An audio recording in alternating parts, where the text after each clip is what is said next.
Welcome to New Mexico Black Rifle Operators Union. I'm your host, Sean. You know, there's just weird stuff going on in politics. I never thought I would see a sitting president of the United States be a convicted felon, couldn't own guns. Never thought I'd see the vice president of the United States, or not the vice president, the president of the United States' son be convicted for gun crimes. And that's a possibility.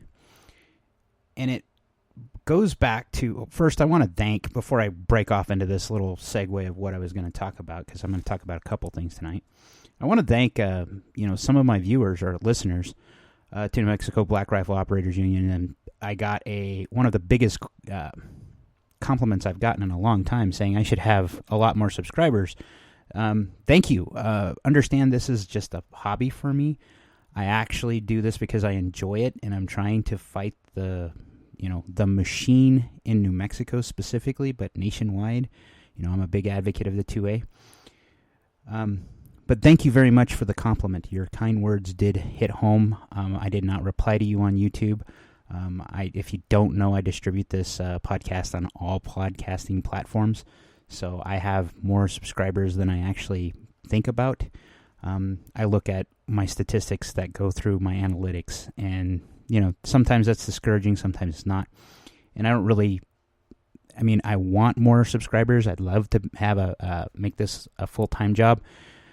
But as you can tell, I don't do a lot of writing for this. I write notes for it, and then I start expounding upon it with my own words. I don't edit this, so the production value is pretty low. And the reason why I don't edit it is I want you to understand that this isn't AI. This isn't AI-driven. This is a human being. I am a real dude. You can find me in gun shows around New Mexico, but mostly in northwest New Mexico. If you hit me up on Facebook, which is NMBROU, or you can find me, email me at atin082@gmail.com. Actually, we'll reply to you. And some of my listeners have inspired some of the podcasting that I've done. So if you want to talk about something, or you want me to talk about something about it, hit me up with a topic and I'll see what I can do for you. But where I was going with this possibility of Biden's son being, convicted is, how can anybody on the left or the right now not understand what I said a couple podcasts ago?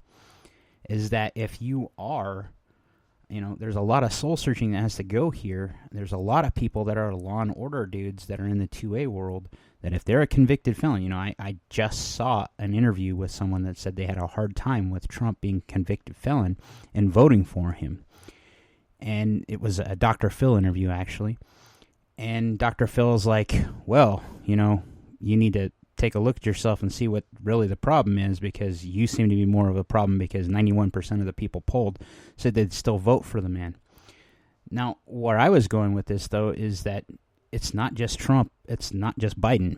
We have, we're now hearing about prison reform a lot more on the right, which I think it needs to happen it needed to happen a lot longer of a time ago, because where we're at is we have a lot of people that have been tied up by the legal system that have lost their rights, that never can get them back until there's some sort of reform.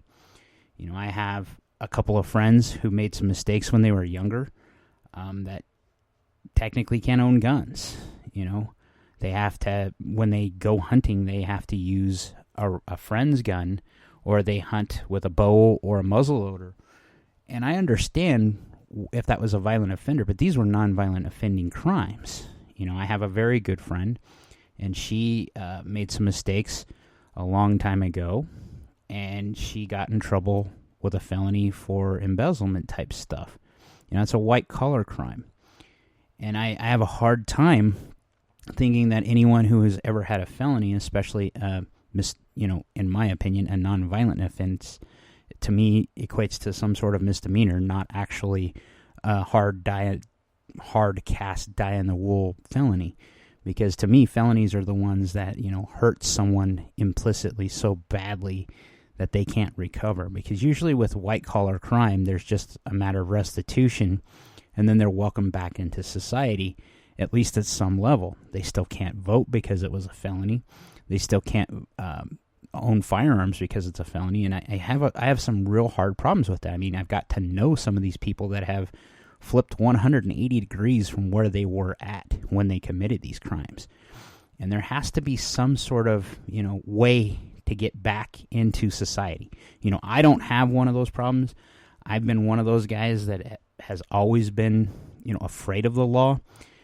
I'm getting less afraid of the law now because I think that the way the law is applied with this two-tier justice system that we're seeing in, living color right now, that it's just a matter of time before I end up being on the wrong side of the fence when it comes to the law and order. To that end, I don't do anything that should draw the ire of the law. But if I ever become a political, open my mouth too much and become a political person, someone that's in the know, someone that's in the political spotlight, then I for sure could see them trying to go after me some legal way. I try to do my taxes. I don't agree with taxes. I think taxation's theft, and that's coming from working from K-12s for a long time and seeing the mismanagement that has happened in K-12s with finance. And I don't necessarily mean the local ones that I actually work for. I mean at the state level. The state kind of screws up a lot and still asks for more money. And they usually parse out money to the local K-12s or the LEAs very sparingly or very meagerly, and that to me always seemed like theft, because the local dollar that you're being taxed for, shouldn't that go to local institutions? So there's been a lot of waking up personally, especially since the COVID. I mean, I fully admit I was a statist at one point where I believe the government wouldn't do what they're actually doing right now, but they've always done it. If you actually look at the history of the world, just case in point, look what's going on right now in Ukraine. The French have just said that they're coming out and they're going to send troops to the Ukraine. Now, why is that a problem? Well, anybody ever know of a place in Vietnam called Dien Bien Phu? I may have got that wrong, but the Vietnamese and the French started fighting their little battles, and the United States ended up getting involved in that. And that's how Vietnam started. World War II.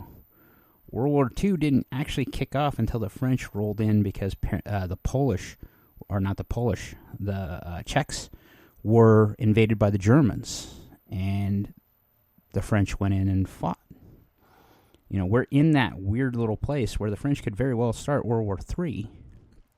Then you see other headlines coming along where they're talking about the Russians, sailing ships near the Aleutian Islands or near American coastlines or whatever. I really don't care. And let me explain why. I grew up in the 80s, at the height of the Cold War. And there's such a thing called an elephant walk.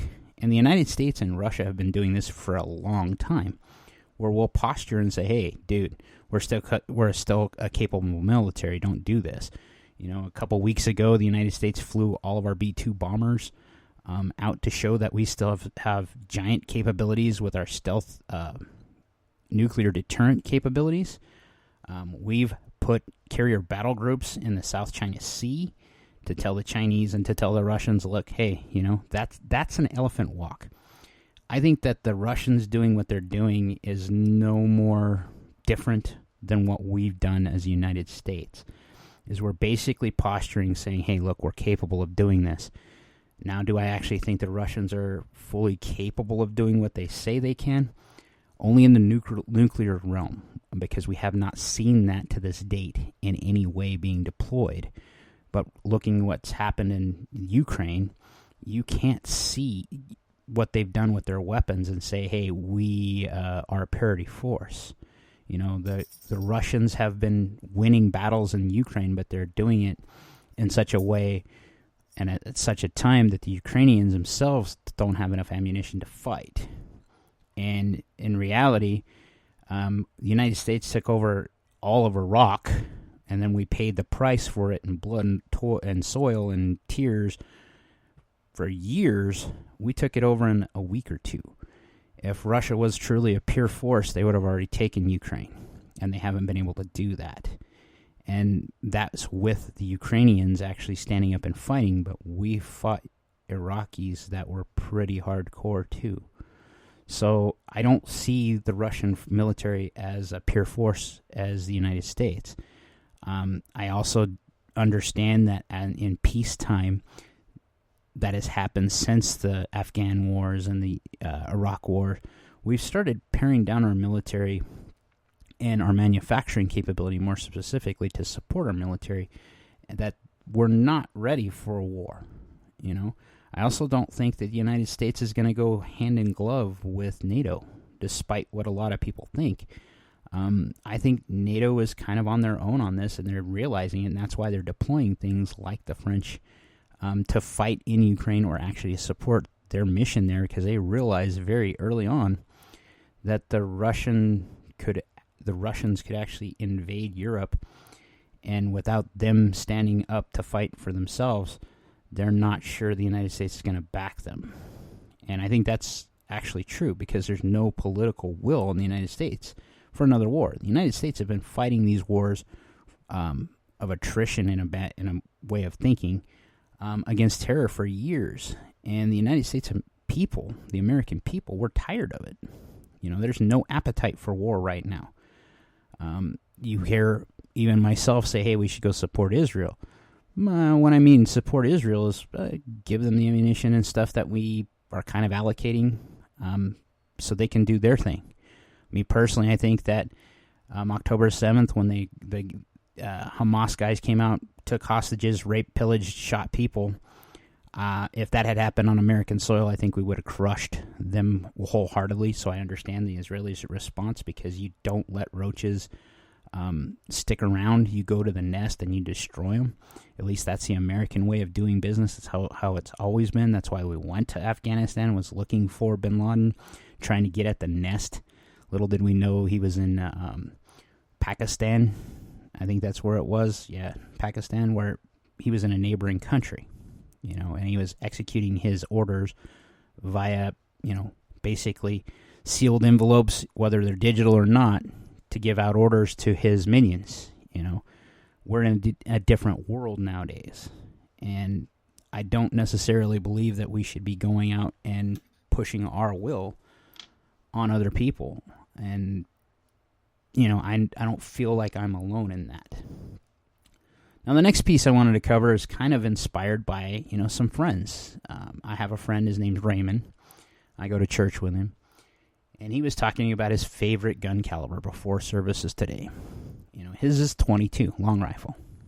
And I thought about this, and as I've matured, as I've gotten older, I haven't shot my .22s as much as I used to.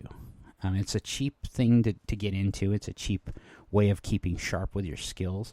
It used to be a way that my family would put food on the table, you know, when things were really tight.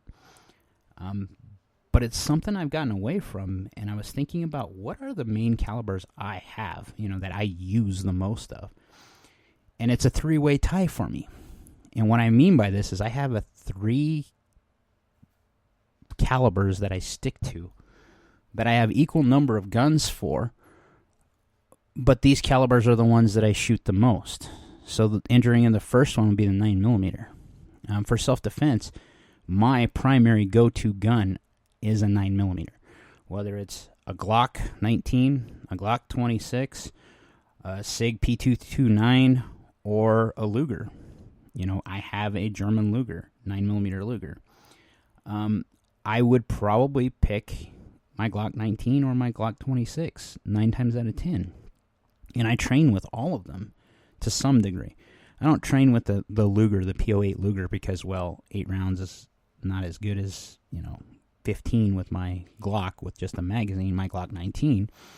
And my Glock 26 can accept the Glock 19 magazines and the 33-round extendo magazines. I prefer carrying my Glock 26 just about everywhere I can. And, I'm probably one of the most accurate shooters with either one of my Glocks. But it took a lot of training to get over the Glock trigger. I came from the 1911 world, where the 1911 was my primary go-to pistol. It was my first actual pistol after a .22 Mark II, Ruger Mark II. for all purposes. And I will tell you that it was only until I went to training classes that I actually started transitioning from a 1911 to a Glock. And there was some growing pains, an intermediate step between there. I tried a Springfield XTS. The Springfield XTS didn't make it for prime time for me. I had some failures to fire. It didn't have the capacity I needed. And while I love the 45 ACP round, probably more so because of my dad and because it's America's round, I learned in training that having more is better, even if they're not as destructive or capable in some cases of what people would say. I would say with modern 9mm ammunition, that's not the case. And I feel comfortable with a 9mm. So that is number one caliber that I would say that I have, that I shoot a lot of. My next one is no surprise. It's America's rifle. It's the 5.56. You know, I have no less than 5 5.56 rifles, and some of them are AKs, some of them are roller delays, some of them are AR-15s, and I can tell you I just like the round. You know, it is priced at the right point where you want to train with it. It's not too expensive. It's getting more expensive because of wartime stuff. Magazines are plentiful for all the caliber or all the guns I have. The roller delay ones are a little more expensive for magazines than even my AK, my 5.56 AK, but they're still available, you know. And then the third one, which wasn't a surprise to me, I actually thought it was the number one rifle caliber until I did the math, was a 308. You know, I have 4 308 rifles, and 2 of them are battle rifles, and I train with them just as much as I train, well, almost as much as I train with my 5.56. And there's a reason why, and it's because if I was going to bug out and there was one rifle I could take, only one, and I couldn't take all the rest of my collection, it'd probably be a 308 rifle, for the reason it's capable of dropping deer and elk if I need to feed myself and my family.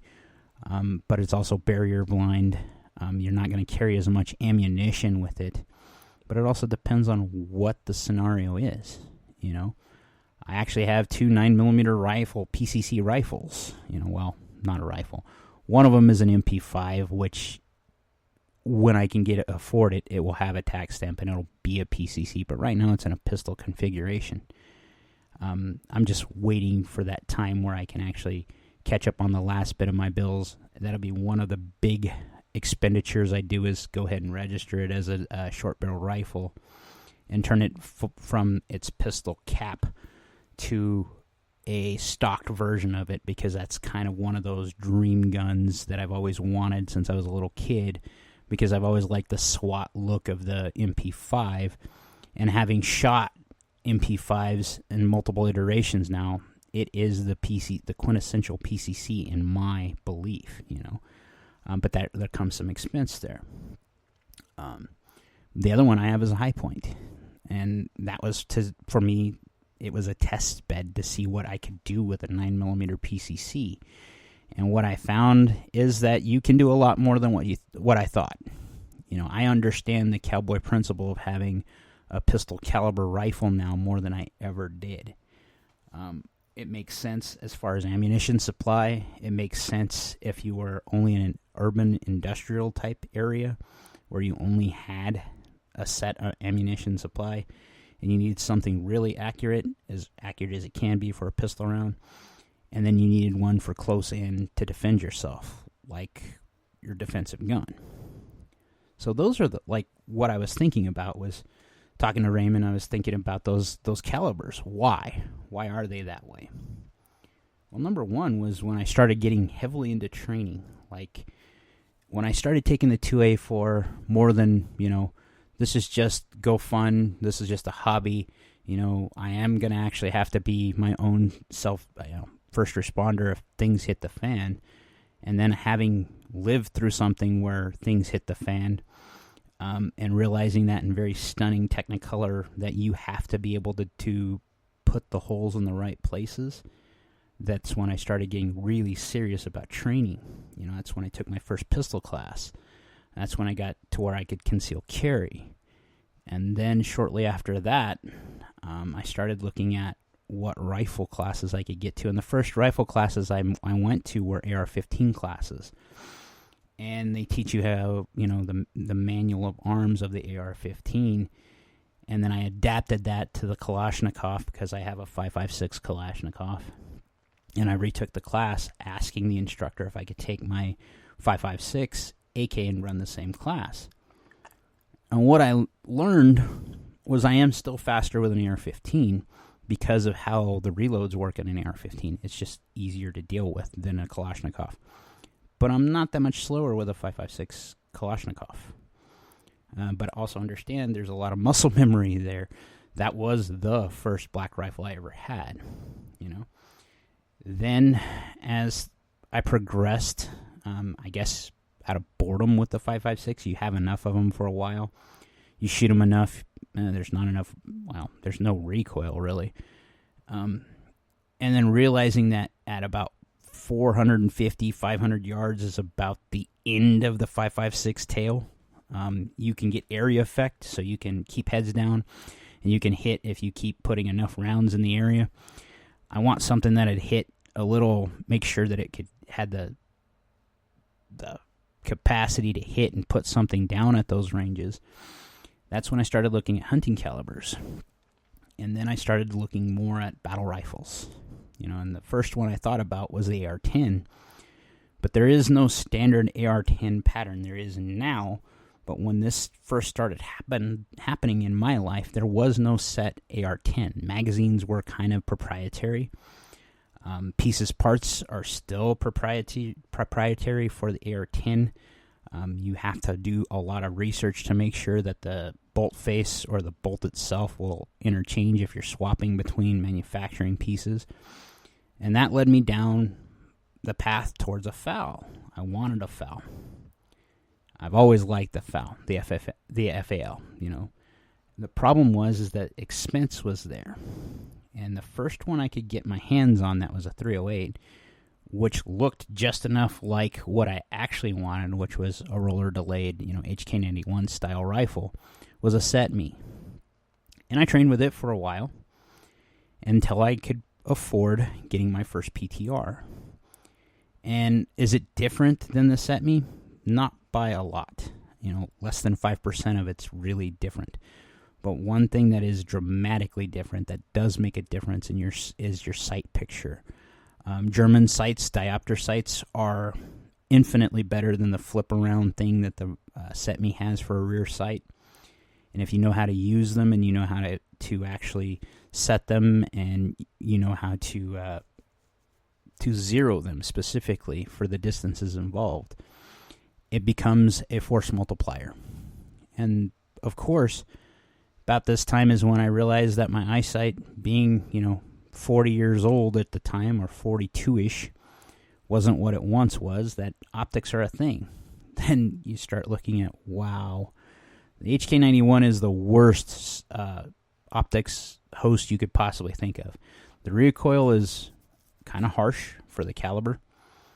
And unless you end up with a 91 style, like a PTR 91, not a lot of people have put Picatinny rails on the receivers like they should to accept optics. And you end up with these claw mount things, and that's less than ideal. It ends up with this weird offset where at closer ranges you're looking at something that's about 3 or 4 inches above where the bore of your barrel is. And that leads to some training issues at close quarters. You can get around them. The AR-15 has those to some extent at closer ranges too, with optics. But that's what I stuck with. I like the reliability. I have taken PTR 91s or the HK 91 style, the roller delayed guns, been able to diagnose problems. It's how I ended up with my second one of those. I have a really good friend. His name's Dexton. I've talked about him on here. I've known him since I was a toddler. He took my word for the PTR 91 and decided to jump in on that bandwagon, and his started malfunctioning right out of the chute. Turns out he had a bad extractor in his almost from the factory, and he was looking to already get rid of it. So I traded him one of my 20-inch AR-15s for that. This was before you had to take it to go have a background check. I traded it so I could get his PTR 91. I fixed it almost immediately by replacing it with an actual HK extractor, and the gun's been going on forever now. That's something I have, is the expertise to know how to keep those roller delays rolling. That's kind of why they're one of my favorite guns. That, and I kind of like the HK slap. Whether it's a 308, a 5.56, or a 9mm, that slap kind of tells me something, and I know what to do with it. And they're big and burly, buff, beefy guns. And they seem to be pretty accurate. You have to do some tuning for the triggers for the PTR or the roller delayed guns, because they are big, heavy triggers, because, they're German, and you have to know how to tune them, and that comes with knowledge. So I did a lot of research, figured out where to polish surfaces, mating surfaces, so that they would decrease lock time, which improved the trigger. My trigger is probably, on my PTR 91, is probably this side of a stock AR trigger. What I was hoping to do is get what the sniper triggers are. One day I'll probably buy one of those for the PSG-1 to put in one of these, just to make it even a better hunting rifle. But for right now, it's good enough. I've never been one of those guys that have had exposure to really high-end triggers until Dexton and a couple other of my friends started buying them and showing me what difference it made in their shooting ability. So I can only imagine what it'd do for mine. Understand that the first exposure I had to a surplus style rifle or a hunting rifle was a German 8mm Mauser, and if you've ever shot one of those, the trigger's not good. It's a 2-stage trigger, and it's something that you have to get used to be accurate with. So those are the 3 main calibers I have. And there's more expounding on what I think of, redemption arcs for people, because, people make mistakes. One of the greatest things we can do is give someone grace and let them back into our society. And I'm not saying do this for those rapists, murderers, and pillaging people types all over the world. Those people need to be locked away and kept away. But those of them that have served their time, it's time to let them back into the country. Time to let them back into the, being a citizen. Like, share, subscribe. Most importantly, be great.